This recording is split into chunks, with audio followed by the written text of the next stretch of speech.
بسم اللہ الرحمن الرحیم رب زدنی علما۔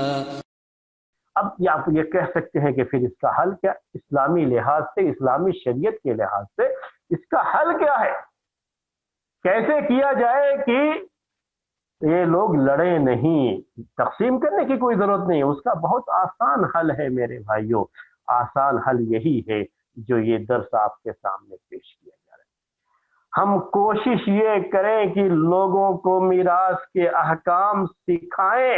لوگوں کو جاگروک کریں، لوگوں کو اس سلسلے میں بیدار کریں کہ جو بھی شریعت کے مسائل ہیں انہیں سیکھیں۔ خاص طریقے سے یہ میراث کے احکام ہر کوئی سیکھے، جانے، جتنا جاننا اس کے لیے ضروری ہے وہ سیکھے، جانے، اور تاکہ تقسیم کرنے میں کوئی غلطی نہ ہو، تاکہ یہ آپس میں لڑے نہیں، جھگڑے نہیں۔ جب ان کو صحیح طریقے سے معلوم ہوگا کہ اسلامی طریقہ کار کیا ہے، میراث کی تقسیم کا اسلامی طریقہ کیا ہے، جب ان کو اچھی طرح سے اس کے بارے میں معلوم ہوگا، وہ جانیں گے اس چیز کو، تو صحیح طریقے سے تقسیم بھی کریں گے۔ اکثر جو غلطیاں میراث کی تقسیم میں ہوتی ہیں، جو لڑائی جھگڑے سننے میں آتے ہیں، اس کی وجہ یہ ہے کہ ایک تو یہ ہے کہ ہم اس احکام سے نابلد ہیں، ناواقف ہیں، ہم اس کے بارے میں جانکاری نہیں رکھتے، اور دوسری وجہ یہ ہے کہ میراث کی تقسیم میں اتنی تاخیر کر دی جاتی ہے کہ اس تاخیر کی وجہ سے صحیح طریقے سے اس کی تقسیم عمل میں نہیں آ پاتی، یا یہ کہ وہ طریقہ اتنا تبدیل ہو چکا ہوتا ہے کہ تقسیم میں بہت سارے مسائل ہو جاتے ہیں۔ اور تیسری بات اس میں باپ سے ہی یہ سب چیزیں ہو جاتی ہیں، انہی سے یہ سب چیزیں ہو جاتی ہیں۔ کوئی بھی شخص میراث کی تقسیم سے پہلے کسی بھی حق کی ملکیت نہیں رکھتا ہے۔ یہ بات ذہن میں رہنی چاہیے، یہ بات معلوم ہونی چاہیے۔ اور سب کی سب جو ہے، جب کوئی بات اس طرح کی ہوتی ہے کہ تم فلاں زمین میں بنا کر کے رہو، تم فلاں زمین میں، اس زمین کی مالیت کیا ہے، اس کی قیمت کیا ہے، اس کی مارکیٹ ویلو کیا ہے، آج کچھ ویلو ہے، کل بدل سکتی ہے ویلو، تو یہ ساری چیزیں ہیں، نہ جاننے کی وجہ سے اس طرح کی غلطیاں لوگ کرتے ہیں۔ اور انہی غلطیوں کی وجہ سے ہوتا یہ ہے کہ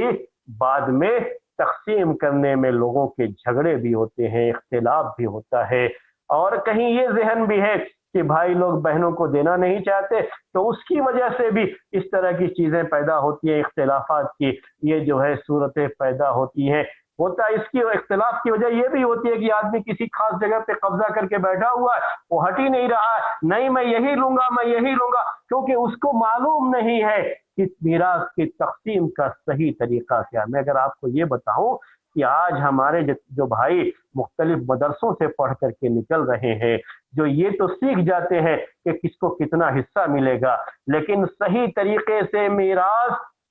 عملی میدان میں اس کو تقسیم کیسے کیا جائے پورے انصاف کے ساتھ، ان کو بھی پتہ نہیں ہوتا ہے۔ بس اتنا جانتے ہیں کہ اس کو اتنا حصہ ملے گا، اس کو اتنا حصہ ملے گا، اور صحیح تقسیم تو اگر ان کو دیا جائے تو یہ بھی نہیں کر پائیں گے۔ تو عام لوگوں کی بات جو ہے آپ سوچ سکتے ہیں کہ کہاں تک ہو سکتی ہے۔ تو یہ بنیادی وجہ جھگڑے کی کیا ہے کہ ہمارے دلوں میں، یعنی جو سب سے پہلی وجہ میں نے بتائی، بنیادی وجہ وہ کیا ہے کہ ہم ان احکام کو جانتے نہیں ہیں۔ دوسری بات اس میں یہ ہے، وہ بھی میں جوڑ دوں، کہ دنیا کی حرص، دنیا کی لالچ اور دنیا کی محبت، آخرت کا ایمان کمزور ہے،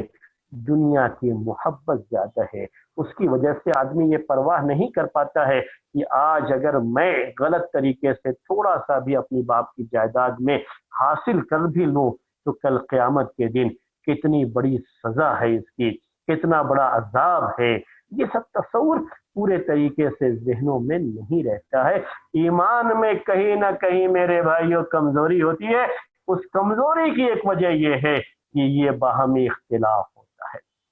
اس اختلاف کو دور کرنے کی تیسری شکل میں نے آپ کو کیا بتایا کہ اچھی طرح سے لوگوں کو یہ احکام سکھا دیے جائیں، ہم جو ہے اس تب اختلاف سے بچ سکتے ہیں۔ دوسری کیا ہے کہ یہ بتایا جائے صحیح طریقے سے لوگوں کو کہ آخرت میں اس کا کتنا بڑا گناہ ہے، کتنی بڑی سزا ہے،